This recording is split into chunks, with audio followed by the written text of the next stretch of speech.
Isang tagay na lamang, isang lagot, malulunod din yan. Huwag na natin pag-usapan kahit saan laman ang isipan. Ang katotohanan walang hangganan.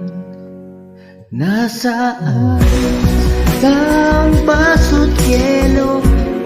Ibuhos yan dito. Gusto kong makalimot. Ano bang pakialam mo?